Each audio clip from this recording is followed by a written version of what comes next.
അടുത്തതാ നമ്മൾ വീണ്ടും മറുനാടൻ മലയാളിയുടെ അടുത്തൊരു വീഡിയോയും കൂടെ കാണാം. അതായത് ജീവിതം മാറി മറിഞ്ഞ് വീടൊക്കെ ഉണ്ടാക്കി ബ്ലഡ് ക്യാൻസർ മാറിയ ഒരു ചേട്ടൻ്റെ വെളിപ്പെടുത്തലാണ്. എനിക്ക് വീടൊക്കെ ഉണ്ടാക്കാൻ പറ്റി. അന്ന് വീടൊക്കെ നഷ്ടപ്പെട്ടതാണ്. ആ വീടുണ്ടാക്കി കേരളാംശം കഴിഞ്ഞ് 1 മാസം കഴിയുമ്പോൾ എനിക്ക് ഉണ്ടായ അസുഖം ബ്ലഡ് ക്യാൻസർ. ആ സമയത്ത് ഞാൻ ഭയങ്കരമായിട്ട് പേടിച്ചു പോയി. ആ പേടിച്ചു പോയ സമയത്ത് ഞാൻ ക്ഷീണം കാണാൻ പോയത് ആ ഡിസ്ട്രിക്ട് ഹോസ്പിറ്റലിൽ പോയി, മെഡിക്കൽ കോളേജിൽ അറിയുന്നു.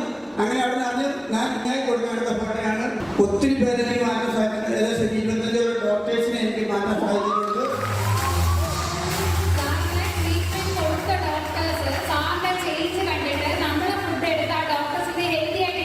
നമുക്ക് എല്ലാവരും എണീറ്റ് നിന്ന് ക്ലാപ്പ് ചെയ്യാം കേട്ടോ. ഞാൻ എണീറ്റിരിക്കുകയാണ്. നമുക്ക് എണീറ്റ് നിന്ന് ക്ലാപ്പ് ചെയ്യാം. കാരണം ആ പുള്ളിയുടെ ബ്ലഡ് ക്യാൻസറിന് വേണ്ടി ട്രീറ്റ് ചെയ്ത ഡോക്ടർ 25ഓളം ഡോക്ടറിനെ പുള്ളി അവസാനം ന്യൂട്രീഷണൽ ഫുഡിലേക്ക് കൊണ്ടുവന്ന് അവരുടെ മനമാറ്റി എന്നാണ് ഈ പറയുന്നത്. അതായത് അവർ വർഷങ്ങളോളം പഠിച്ച ഓങ്കോളജി എന്ന് പറഞ്ഞ ആ ഒരു സബ്ജക്റ്റിനെ തന്നെ പുച്ഛിച്ച് തള്ളുന്ന ഒരു കാഴ്ചയാണ് നമ്മളിപ്പോൾ കണ്ടത്.